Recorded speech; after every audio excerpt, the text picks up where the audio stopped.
There are 6 days left to decide this tour, and on the basis of the previous 15, I suspect they'll be worth watching.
Hello, it's stage 16 today, finishing here in Gap, which has made its contribution to quite a few tour music sequences over the years. Just 6 more days of montage material still to be gathered out on the road, and all 4 jerseys still up for grabs, none more so than the yellow of the eventual overall winner. In fact, this is the most open the race has been going into the final week that any of us can remember. So open that a Frenchman might win it. Given his pedigree, Thomas Voeckler should be shaken off by the queue of favourites lining up behind him once we get into the Alps proper. But then he should have been shaken off in the Pyrenees.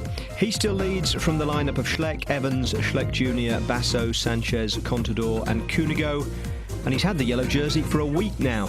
If he could equal his run of 2004 when he held it for 10 days, he'd be through the Alps with just the final time trial to survive. He says it's not going to happen. Well, I have a scoop for you. I'm not able to win the Tour, but... Why do you say that? Because that's been now, it's my 9th Tour de France. Since 2003 I made the Tour de France, and obviously I'm not able, I will give all I can, as I said, since I took the jersey, but when I saw the guys who are just behind me at the overall classification, when I saw the different stages, I don't know how I could do that. Well, you did it in the Pyrenees. The Alps are just mountains. Yeah, maybe, but higher mountains. The last Frenchman to win the Tour is the first man Thomas Voeckler sees on the podium every day.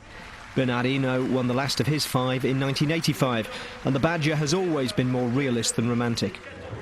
Ça nous ferait énormément plaisir, mais je pense que quand on connaît la difficulté de l'étape qui va de Pinarello au sommet du Galibier, avec des pourcentages très élevés, entre 12 et 14%, je pense qu'il ne faut pas trop rêver.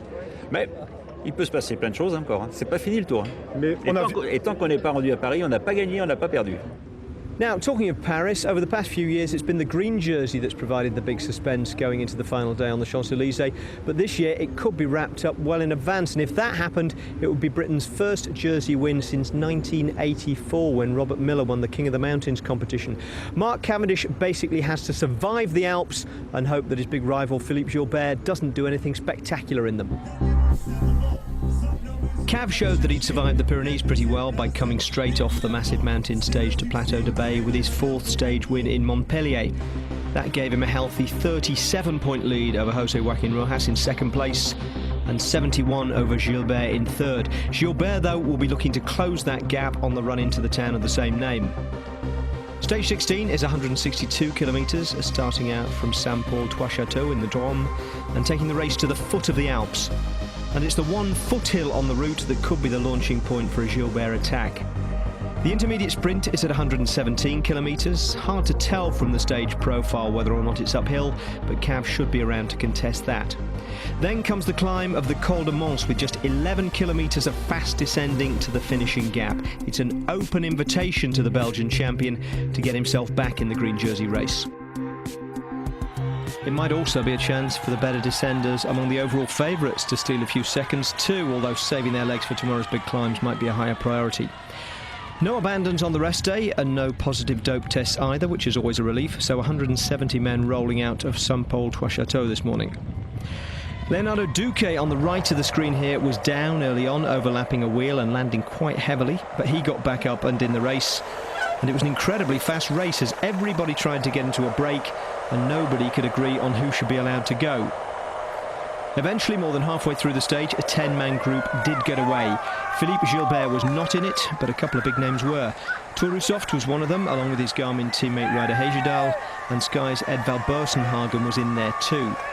As we pick it up, they are the definitive break of the day, and they're approaching the intermediate sprint, trailing another 3 men in no man's land between them and the peloton.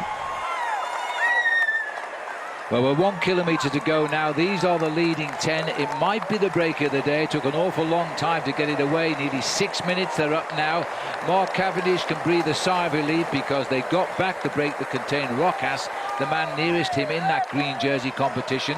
And these 10 riders will get the most points, but there will be 2 points from the peloton. So Cavendish will watch, we think, what Rojas is doing. He may have to take him on, even though it's for the very minor placings.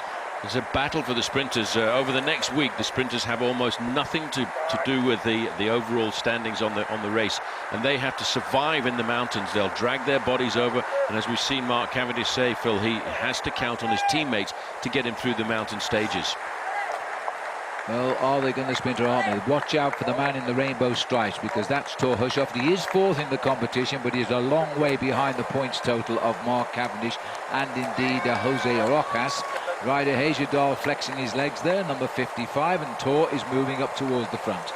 Now that could be a very dangerous combination in the latter part of this race, number 51 and 55, Thor Hushovd and Ryder Hagedal. Watch out though for 138 going for the points, Phil, because FDJ, of all of the sprints that we've had in the intermediate part of the race so far, FDJ have already won 9 of them. Right, and for that reason alone he might go for the sprint. There's €1,500. And it looks as though Jeremy Roy is warming up here to go and get first place. He looks at everybody. He looks to think, are you going to go to Dries Stevenens on the far left of the road? Tony Martin's 175. And Jeremy Roy, this is going to be one of the slowest sprints we've had the whole tour. Never challenge it. And it was Dries Stevenens who went over. There's no reason to sprint for that, I don't think. Chance there to see one of the local trains around here. Trains, the French do an extremely good job with their train system in France, and they've got the high-speed train, covers almost all the quarters of France currently. This is not one of the high-speed trains, but certainly the high-speed train takes riders from Lyon, takes people from Lyon up to Paris in around about 2 hours. Yes, but they're proving just how quick. I didn't think the peloton could do 320 kilometres an hour, but the train's really struggling to get past here. So there we are, and they've got the wet racing capes on again here, but I can tell you in Gap the weather is a lot better than it was for the opening hours of the day. It was torrential, the rain, it really was. But we heard it was raining before the start at Saint-Paul-Trois-Châteaux, and it dried up for the departure of the race. So they've been extremely lucky with the weather pattern today here in the Alps. Although we have had snow, and a lot of people were taken off the top, having to be rescued in a blizzard up there on the top of the Col de Galibier. So let's hope that smartens its act up before we get there in a couple of days' time. Well, the long-range weather forecast, in fact, saying that after these 2 days of bad weather, when we turn back from Italy and start to head back into the high spots of France, the weather should change, and hopefully the snow that's actually still on the top of the Col du Galibier should have melted and passed away. We usually do see the snow on the sides from the winter, but this time it's very much fresh from the summer. These are the 3 chasers. 2:13 they now go down to Wout Mollema, who almost made the break, and he didn't, and he finished up here. Samuel Dumoulin was in a breakaway the other day, very disappointed he didn't succeed. He has won stages before. He won in Nantes for his only stage win in the Tour de France. Thomas Voeckler in the maillot jaune here, even in the yellow jersey. In the old days, they used to allow you not to wear a race number, but now everybody will wear a race number. Just looking down the long line of riders, the majority of those riders doing the pacemaking are AG2R La Mondiale, and going right down to the back, I can't see the green jersey of Mark Cavendish, so I think he's probably called it a truce today with Jose Joaquim Rojas of Team Movistar. It's got a Movistar rider on the front there, haven't it, at the moment, but that doesn't mean anything because there's no teammates with him anyway. In fact, Venendette, the King of the Mountains, is down there as well. Well, maybe they're not going to be serious, but they're not quite at the sprint point. Oh, we are now, and you're right, they're not even going to bother to sprint for this. Oh, it wasn't even a ride for Movistar. It's got a racing cape on here. AG2R La Mondiale with a racing cape, a rain cape on to keep himself warm this afternoon, because we will start to see this main field getting a little bit cold from the elements out on the road of the Tour de France this afternoon.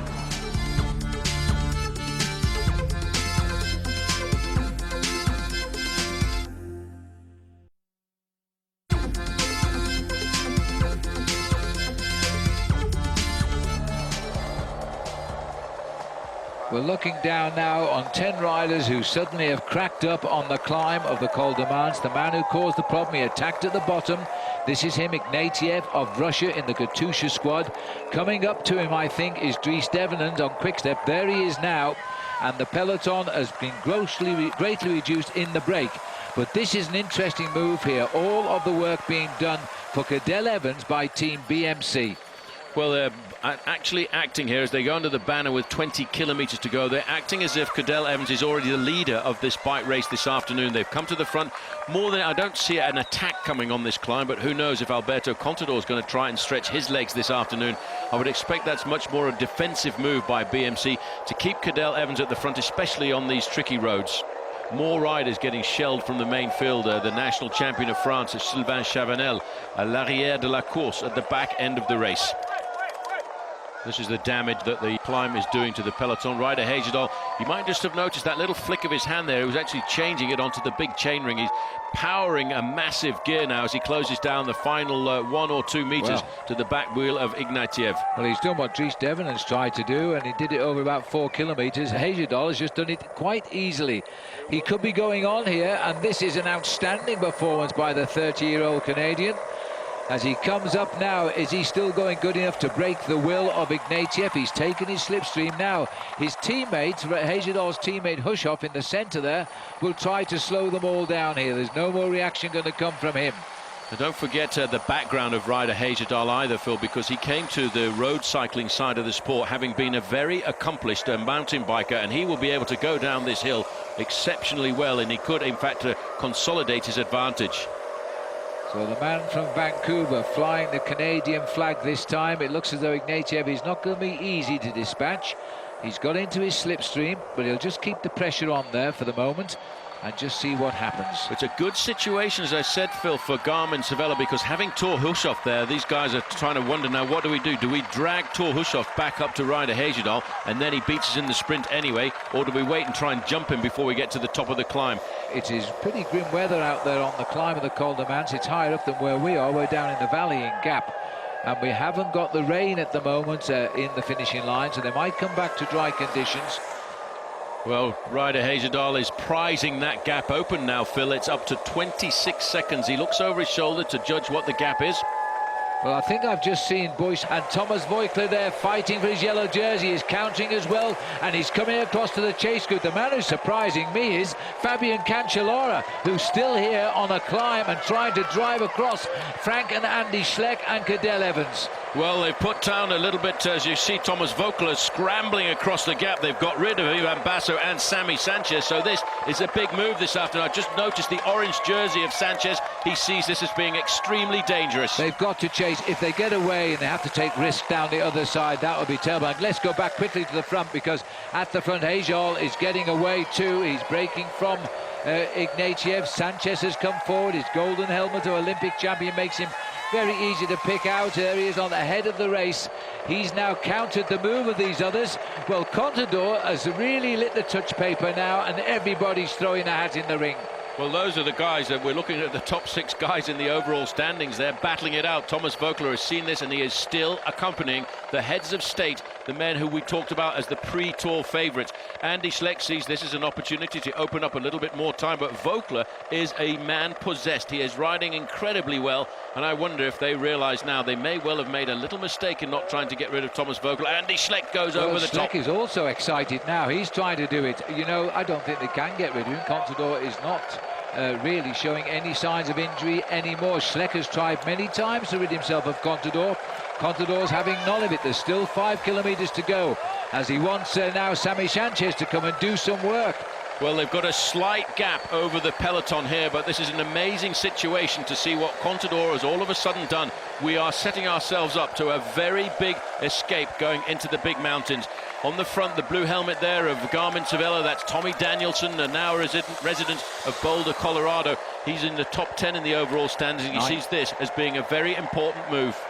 And he's closed the gap down because of it as well. It is an amazing situation to see the top 6 riders in the overall classification go out on the attack together, projecting themselves as the best 6 men in the Tour de France, but they cannot get ahead of one another.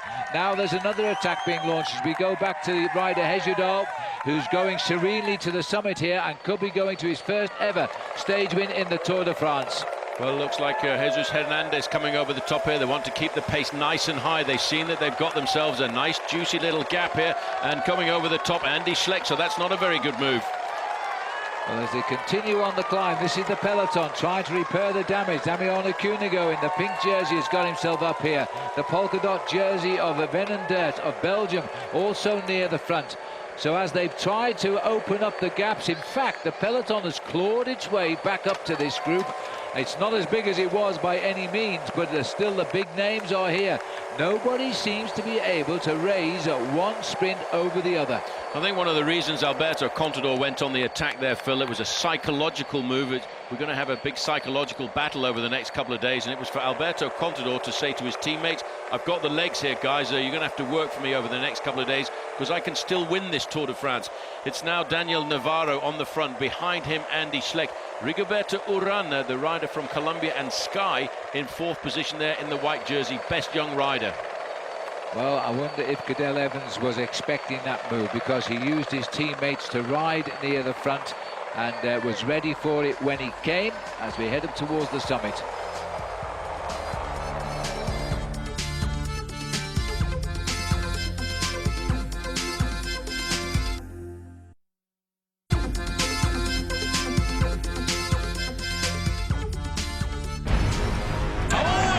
Belocchi's gone down. Armstrong's off the road as well. Armstrong complete control there. He's into the field, but what a great bike rider. He's gone across. This is unbelievable. I've never seen this before. Armstrong went across the field there. He's back on the road at 4 kilometres to go.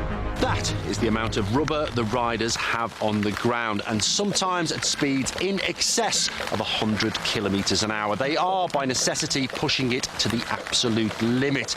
And as we've just seen, it doesn't take much to go wrong before it turns into a career-ending disaster.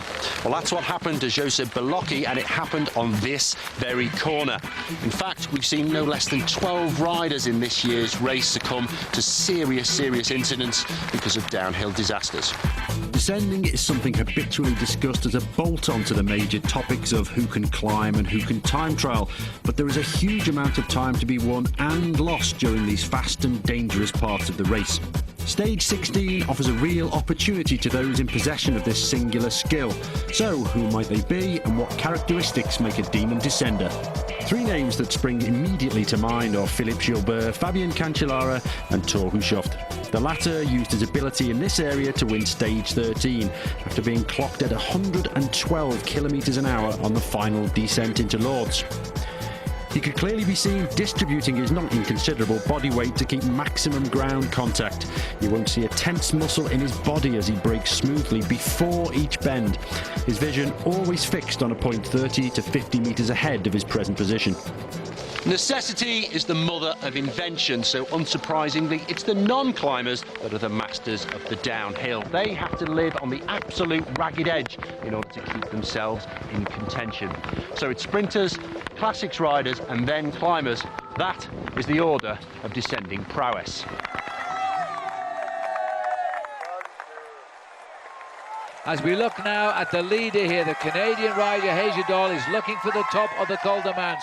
Once over the top, it's 11.5 kilometres downhill to the finish. A very, very precarious descent too in this race. And the two chasers here, Edvald Boysenhagen of Team Sky and the world champion Thor Hushovd, they are inside 1 kilometre. This is Johnson.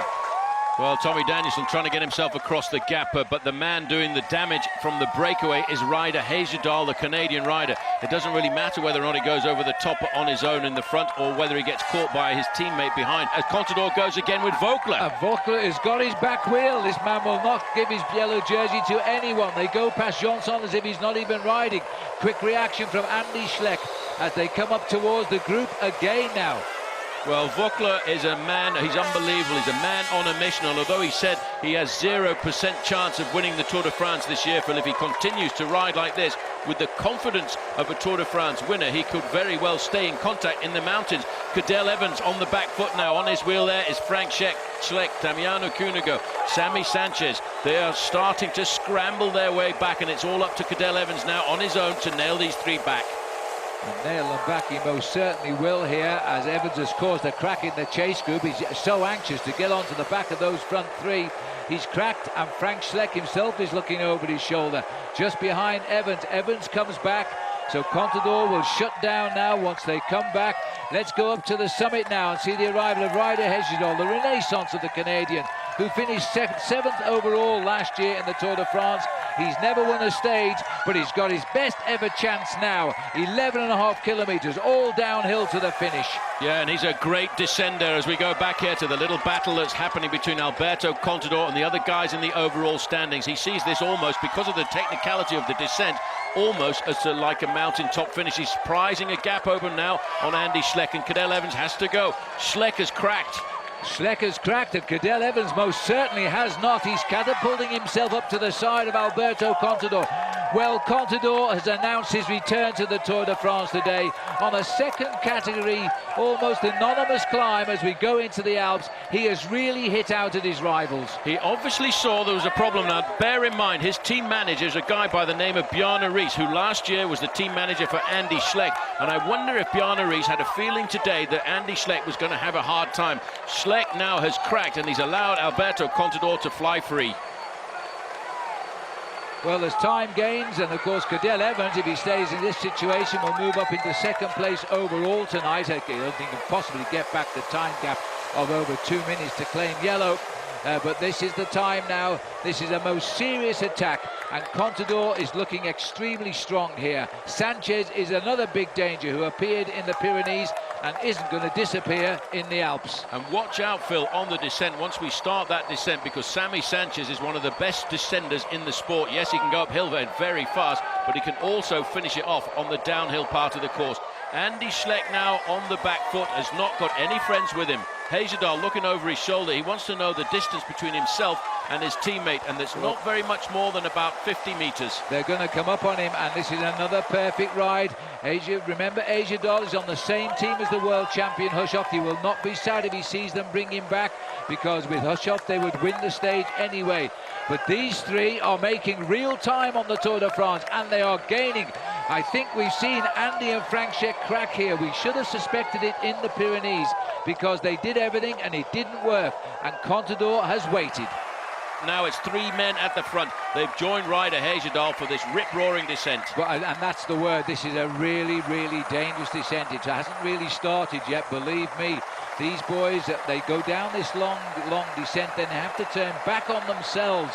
A real sharp turn. It's a hairpin right bend, almost a full reversal. They've got to really watch that in these conditions. They're over the summit now, as I don't think they can bridge to the leaders. That's impossible, but they can certainly do what they're trying to do. It's make real time over the Schleck brothers and, of course, the yellow jersey of Vogler.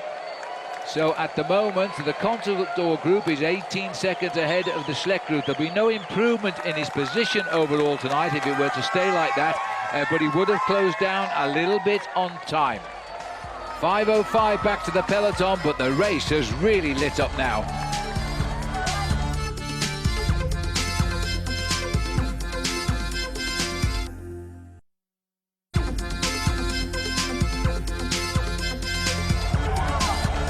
These are the men who are chasing and the men who are gaining real time. It's taken 16 days to break the spirit of the Schlecks, but Cadel Evans, Samuel Sanchez and Alberto Contador are clear for the first time in 16 days of the Tour de France.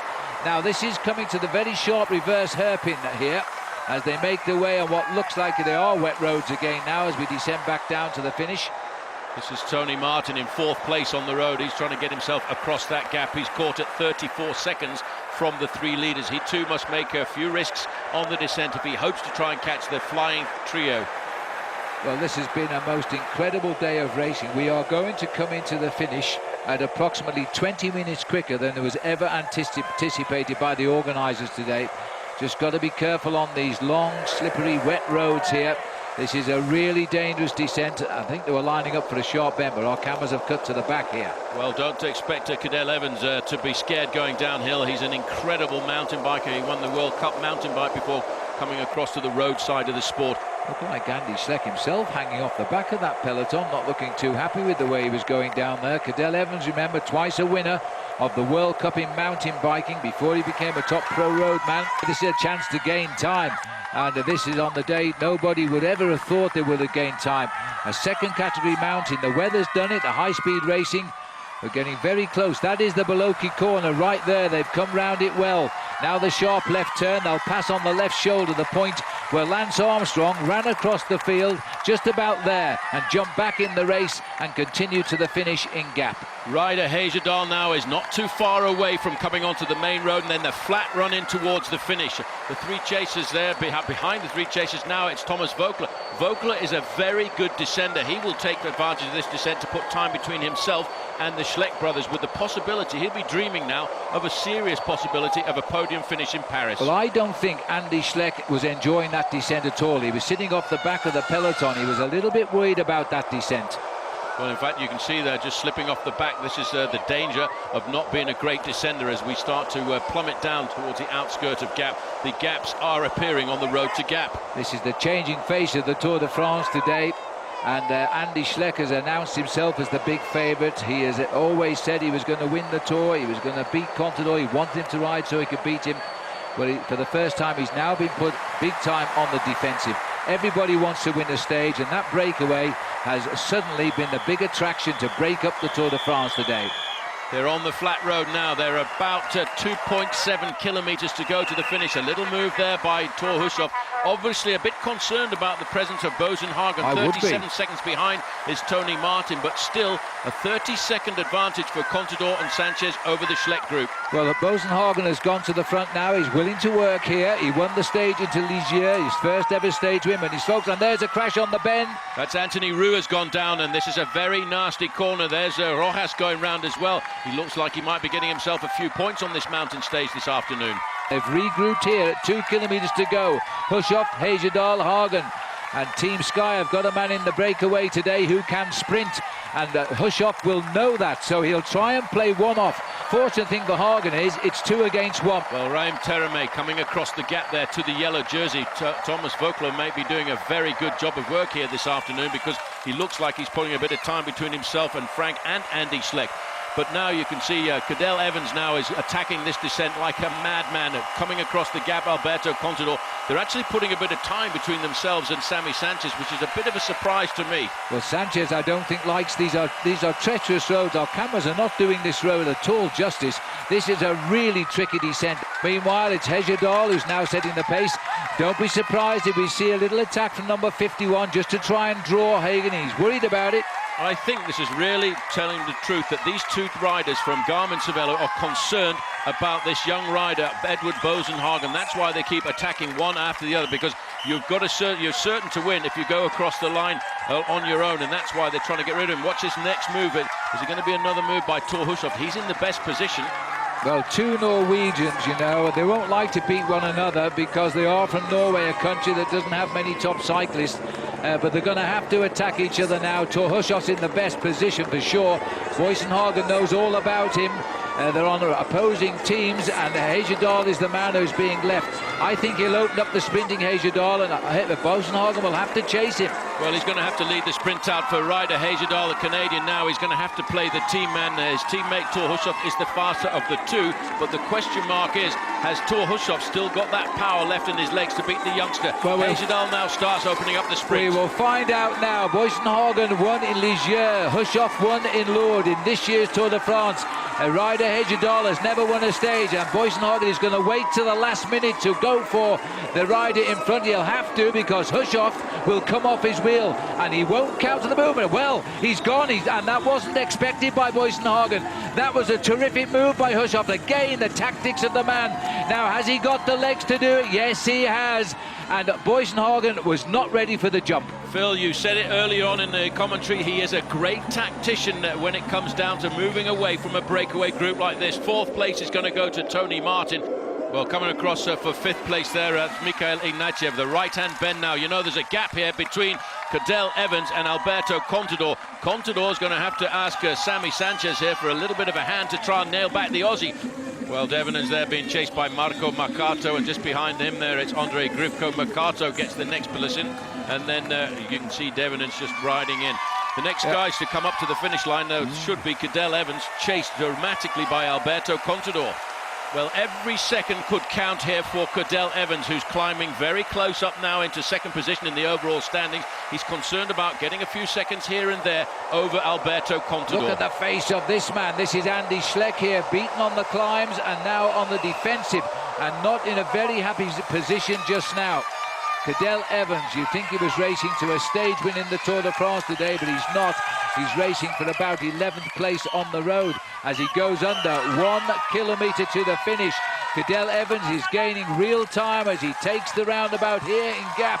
One thing is for sure now, Cadel Evans has climbed to second overall on the first day in the Alps today. Well, he's thrown down the gauntlet as well himself to Alberto Conte, saying, come on, Alberto, if you think that I'm going to take this one lying down, I'm going to attack every possibility that I have through these alpine stages. He knows it's important. The camera there being foreshortening a little bit the distance between him and the chasers. Sammy Sanchez giving a serious hand here to Alberto Contador. He said that if the situation happened and he could help Contador, although they're on different teams, they both come from the same country. The average speed of the stage, 46 kilometres an hour. These boys have flown into the Alps today, and Cadel Evans has answered all the attacks and now clearly had a plan of his own.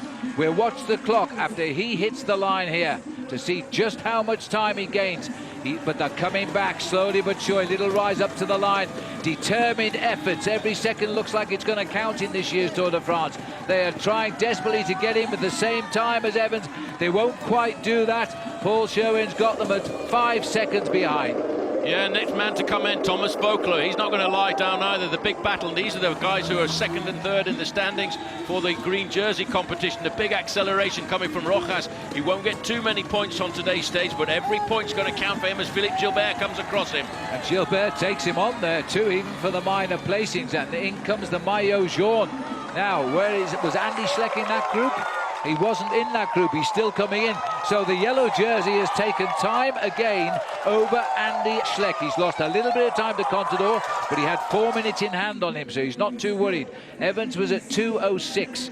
Well, Tommy Danielson in this group, Ivan Basso. These are guys who've lost a little bit of time this afternoon on the stage when they probably didn't. Watch out for the Sky Rider there too, because Geraint Thomas is going to be pretty dangerous in the next couple of years. Well, at the moment, Cadel Evans has picked up 22 seconds of his 2:06 deficit there on Thomas Vogler, as this is every second counts again now for the group that's coming in. 5:31 as they cross the line.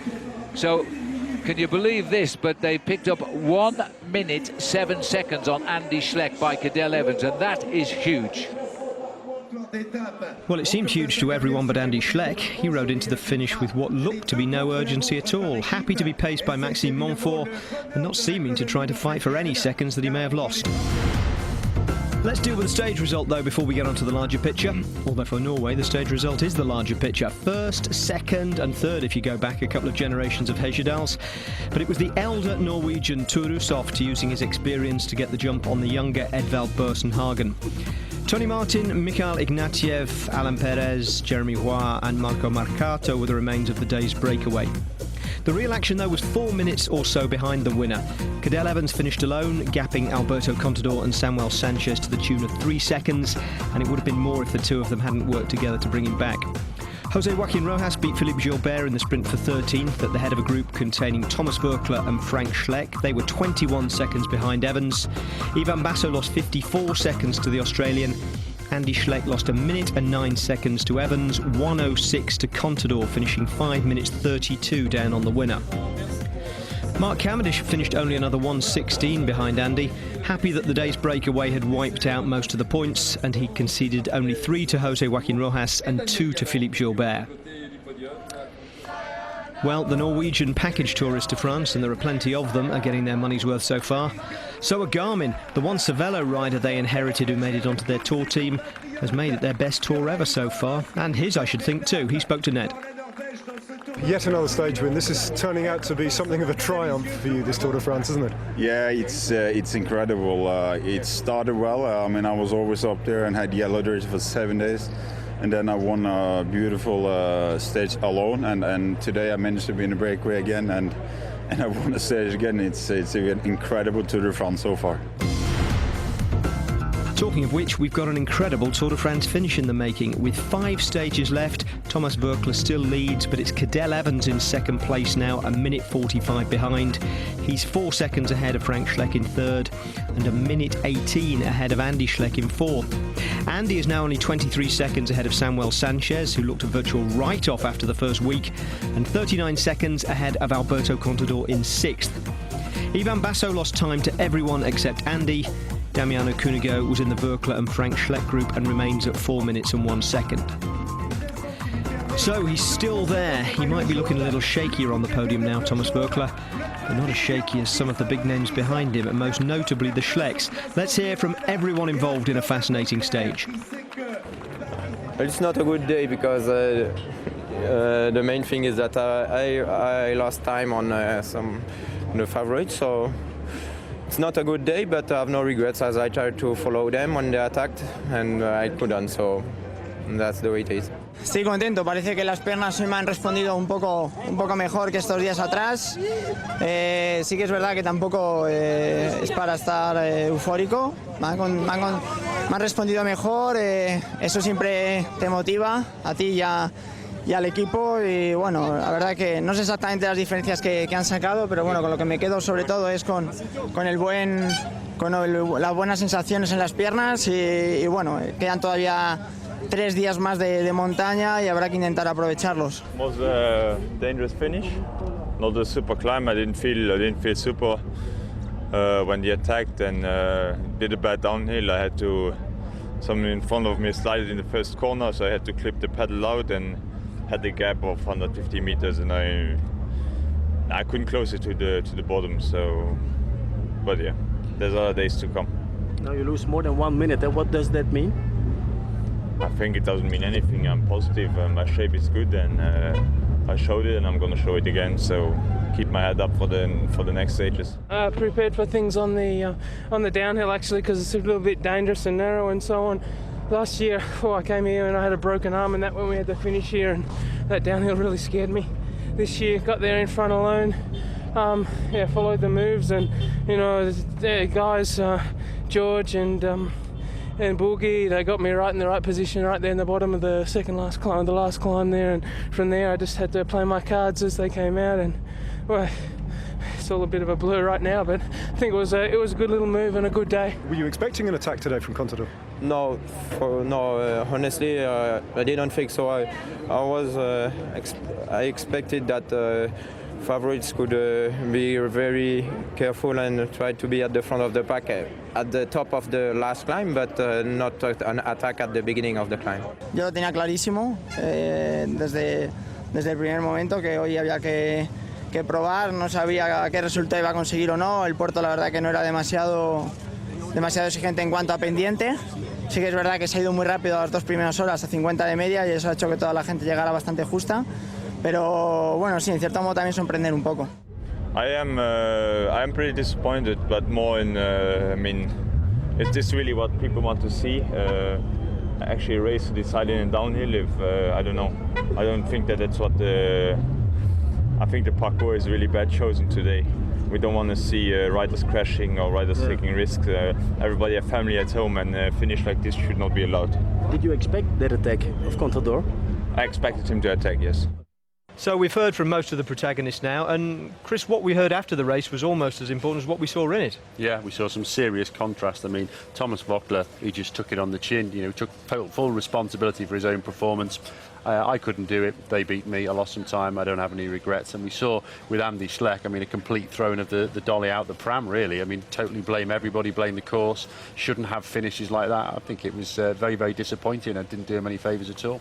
Yeah, and I mean, we do have a laugh now and again with the Schlecks, you know, the bunk bed brothers and all the rest of it. But, I mean, you do have to question Andy's mentality, seriously, don't you? Well, I think you have to take responsibility for your own performance, both of your strengths and your weaknesses. And clearly he thinks that every finish in a race should be uphill because that suits him. Well, they're not. You know, you have to have a package of abilities, and some of them are skill and courage. They're not just physical, and he needs to address that rather than try and blame other people. There might be a similar stage tomorrow. Of course, his territory is still to come, the longer climbs in the high Alps. How do you reckon the favourites are looking going into that now, given what Contador was able to do on a short, punchy climb today? Only a small climb, yeah, second category, but I still think we got a good glimpse. I think we're seeing Contador coming back to health. He was sharp and he was aggressive and he just tenaciously did not give up. Evans, again, a real fighter, dragged himself onto the wheels. Wasn't any desperate difficulty and really pushed it in the descents because he knew he's good at that. So I think we'll see Voeckler fighting some more. It's going to be great, actually. There's a lot of people still going to gain some time. Yeah, everybody tightly bunched. High Alps the day after tomorrow. Tomorrow, another stage pretty much like today's, except with some more climbing in between. We'll take a look at the route map in a moment. First, though, the competition. This week, courtesy of Halfords, we're giving you the chance to own this Boardman Road Air Pro carbon bike. Plus, if you enter any of our 3 competitions during this year's tour, you'll be entered into a second draw to win 2 places for you and a friend on the Étape du Tour 2012, courtesy of Rafa. We also have an exclusive Rafa Special Edition Galibier jersey for 10 runners-up. Call 090 4959 6060. Calls cost no more than £1.03 from BT landlines. Calls from other networks may be higher, and from mobiles will be considerably more. Or you can text TOUR to 83366. Text costs £1 plus 1 standard network rate message. Red Button viewers can enter by pressing their red button now. You can also enter for nothing at itv.com. Entrance must be 18 or over, and lines close at 4 p.m. on the 25th of July. Entries made after closing time will not be counted but may still be charged. Now, let's look ahead to tomorrow. Stage 17 is 179 kilometres, and it takes the tour into the high Alps and out of France for the only time to a stage finish in Italy. A couple of third category climbs to get things started, with the day's intermediate sprint sandwiched in between. But they're both really part of the longer climb up the Col de Montgenèvre, which marks the border with Italy. From there, it's straight onto the high point of the stage, Sestriere, which takes the riders over 2,000 metres. From Sestriere to Pinerolo is essentially one long descent, except that the organisers have put in a detour up a sharp little climb just 7 kilometres from the end. Another well-designed stage with a tricky finish, so vigilance is going to be vital. With all those mountains to fit in, we're on earlier tomorrow, 1:15 for live coverage, and 7 p.m. as usual for the highlights. So some proper alpine climbs on the menu for the middle of tomorrow's stage, but the finish looks remarkably similar to today's. Unless, of course, Andy Schleck gets it declared illegal between now and tomorrow. Join us at 1:15 tomorrow afternoon to find out.